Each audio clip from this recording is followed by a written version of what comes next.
AG1 is one of the only e-commerce brands on earth that doesn't need Google ads. Yet somehow they're one of Google's biggest customers in the supplement category. Think about it. Like we have Andrew Huberman, Joe Rogan, Tim Ferriss, Lex Fridman. Almost every health podcast on the planet has been sponsored by AG1. So they built a $1.2 billion company on people recommending them. So when someone hears about AG1 on the podcast, supplements, definitely. That's a big factor. I take a lot of vitamins. I take a lot of people will just click the link in the description below, but there's still so many people who just open their own browser and Google it for themselves. And here's where it gets dumb. AG1 already pays for traffic from those podcasts. And when I look at how AG1 shows up on Google, they're paying money again for the same clicks, the same customer. So they're paying for the same customer twice. And at their scale, that could easily cost them millions a year. And that's why I have built a checklist for them to showcase how they can save millions on shopping and millions on their own brand name while getting a massive traction from a new, colder audience. And here's the thing, every single brand with any name recognition ever is making the exact same mistake, but at their own scale. So in this video, I'll walk you through a checklist on how to fix this, and you can even get access to this entire checklist yourself through the link in the description below. Obviously, AG1 is one of the biggest food supplement brands in the world. They dominate podcasts, dominate influencer marketing, and they've built one of the strongest brands on the internet. But despite all of that, their Google Ads setup still leaves millions of euros on the table.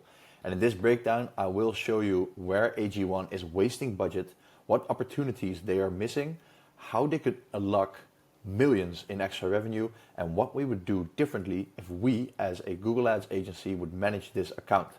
And for those who don't know me, my name is Floris van Vleuten. I'm the owner of Amplifies, the Google Ads agency. We manage around 130 brands at this moment. We are helping them with their Google Ads. We are a team of 15 experts. We have generated over 55 million euros in revenue for our clients so far, and we are going to hit that 100 million euro revenue generated mark by the end of the year. That's our goal. So in this series, I'm pretty much breaking down what the bigger brands in the space are doing wrong and what they need to do differently if they want to make millions extra. And this time, it's AG1's turn to be inside this video. So I want to cover a couple things with you. You can already see it on the side of the screen, but let me just walk you through this document really quick to show you what the estimated extra revenue would be if they would implement all these things. So their current estimated Google Ads numbers are as follows. So they are, according to AI, currently monthly spending on branded search between 250 and 400K, Google Shopping 300 to 500K, YouTube and demand gen 400 to 800K, and non-branded search 100 to 250K, and then competitor campaigns are very limited. The estimated total Google Ads spend in Europe is about 1 to 2 mil a month, which equals 12 to 24 mil a year in Google Ads spend, and that accounts to being able to increase that with 3 to 8 million annually without increasing total spend. And I'll tell you how they will do that after implementing our optimization points, obviously. So we have a couple points that I want to walk you through, and without any further ado, let's dive right in. So first thing is a big one. It's not having a CSS partner in Europe. So AG1 appears to not use a CSS partner in Europe, like we can see in the image right here. So here we can see they're using Google's CSS still. And that means that they are leaving out the 20% advantage they could get over all other people using Google CSS if they would not change to a CSS partner. And that would mean that if they would implement that CSS partner, like Big Shopper, for example, who is the the software that we are partnering up with, they could get lower acquisition costs, higher impression share, a higher ROAS, and more scale at the same profitability. And the craziest part is that it's one of the easiest wins in Google Ads. It's literally a 3-minute setup, and it basically means that instead of spending, or let's say instead of having to pay 20% extra on every click in commission to Google for using Google CSS, they can use a different CSS and just pay a fixed amount of like 30 to 40 euros a month. So that means that if they would spend, let's say for example, for the simple math, right? They would spend 10K on shopping ads, that would mean that Google takes 2K from that, and that leaves them with 8K effective budget. On the other hand, if they would get Big Shopper as a CSS partner, they would just only spend 40 euros on that CSS, giving them an effective budget of 9,960 euros. Okay? So implement this if you don't have a CSS partner and you're advertising in Europe. The estimated impact here is as follows. Let's say they spend 400K a month on shopping ads in Europe. A CSS setup could reduce effective CPCs by roughly 15 to 20%, and that means the estimated gain is about 60K a month, and the extra revenue potential would be 150 to 400K a month. The annual opportunity here would be 1.8 mil to 4.8 mil in just 3 minutes work. And it's the simplest thing. And it's crazy to me that still there are so many brands advertising in Europe and not using this benefit. The second thing is branded versus non-branded imbalance. So what AG1 is doing wrong is that they are heavily bidding on branded searches, but they already own the demand there. Let's say somebody searched for AG1 Huberman. If you look at the top organic result, they are already on the top of the page. So they shouldn't be spending money here as well on the search placement. That's literally spending double for people who already wanted to buy from them. So the problem is they already own the demand. Most of users already know AG1 because of Joe Rogan, Andrew Huberman, Lex Fridman, all the people, the YouTube sponsorships, podcasts, organic search, word of mouth, etc. And that means that they're paying for Google again for traffic they already created elsewhere and they already paid for elsewhere. And the real issue is that AG1 should aggressively separate branded and non-branded traffic and then discovery and competitor traffic, obviously, which I will get into later. The estimated inefficiency here is that if AG1 spends around 300K a month on branded campaigns, and even 30 to 40% of that traffic would have come organic anyway, that is potentially 90 to 120K a month in cannibalized spend, or 1 million annually. And we could just spend that on a colder audience, right? Which I will get into in a bit. Now, they have a massive non-branded shopping opportunity as well, which is the third point. As we can see here, somebody is searching for greens powder. They show up on the first result on the shopping lists, which is great. And they have the reviews, like they have all the beautiful things. They only need the CSS, obviously. But they're showing up on 1 out of 8 possible shopping positions, like I've written down here. Now, it's very easy to duplicate products inside Google Merchant Center, and Google allows us to do this. So we can literally dominate this entire page with AG1 by just duplicating the products, and you only pay if people click. So you don't even pay for the impressions, right?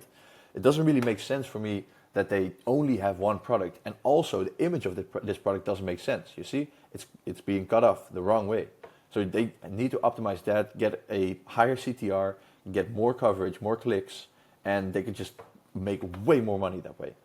And why that matters in total is that Google Shopping is not only a conversion channel, it's a shelf space. And the more space you have, the more chances you have of people clicking on those products. So the more placements you occupy, the more trust you build, the more clicks you absorb, the more competitors you push out, and the higher your total market share becomes. So what we would do is we would likely duplicate feeds, split campaigns by intent, create feeder campaigns to push them harder, use product segmentation, push multiple angles simultaneously. So let's say greens powder, multivitamin, daily supplement, antioxidant, whatever, and dominate impression share on core supplement searches. And the estimated impact here is huge, 10 to 15% currently captured on all available shopping clicks. And if optimized correctly, they could potentially push forward 25 to 40% on their highest value searches. So even a modest lift would mean that they have additional monthly clicks of 50K to 150K, extra monthly revenue of 300 to a million, and estimated annual upside is 3.6 to 12 million. And this is likely their biggest missed scaling opportunity. Now, fourth point is that they have very weak competitor conquesting. If you look at this search right here, where we see the sponsored results on the right side of the screen, we see that their image isn't approved.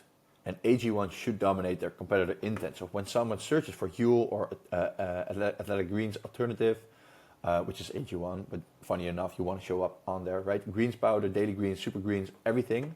The shopping visibility and creative execution appear to be inconsistent, which means that in some searches, the product images are missing or disapproved or misaligned or whatever. Competitors visually dominate, messaging lacks aggression, and their authority isn't leveraged enough. So what we would do here is that we would build search campaigns, aggressive conquesting campaigns targeting competitive terms, and obviously also target YouTube campaigns, which they are already running pretty well, towards people who are looking for competitors, looking for comparisons, and visiting competitors' websites. Okay? Estimated impact here would be that they could have an additional extra revenue of 100 to 500K a month. Okay?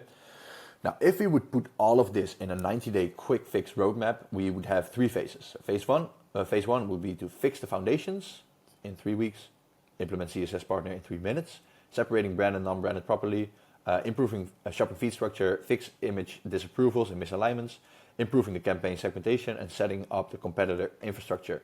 So we have immediate efficiency gains. Then in phase 2, we expand the market share. So we increase the shopping inventory coverage, launch feeder campaigns, improve impression share, push competitor conquesting, build YouTube retargeting flows to their competitors, and as an expected result, we would have increased new customer acquisition, which is all they care about because everybody is on a subscription. Then in phase 3, we would scale intelligently, which means in week 9 to 12, what we would do is scale winning search terms, expand across Europe, optimize their bidding structure, pushing high lifetime value audiences, and improving the blended customer acquisition cost. And the expected result here is more scale without destroying profitability. Okay? Estimated total upside here is annually CSS Partner 2 to 5 mil roughly, reducing the branded waste 1 mil plus, better shopping coverage, let's say 3 to 12 million roughly, competitor conquesting 1 to 4 million, and the total estimated upside is at least 4 million, but can go upwards to 20 million, which is insane. That was a pretty quick video. I hope you liked it. These are all the things that you need to do as well. So start with the easiest one, the CSS Partner. Make sure that your branded and non-branded is all split, that you don't overpay for your extra traffic, that you show up on all the placements possible on the shopping placement, that you show up on competitors, and that you spend money on their audiences also through YouTube ads. And only that way you will scale your brand the right way with Google Ads. Now, if you want us to help you as well, all you need to do is click the link in this video and probably around the description of this video somewhere. You can book a call with us and we would be happy to help you and tell you how we will scale your brand with Google Ads. Thank you for watching this video and I'll see you next time.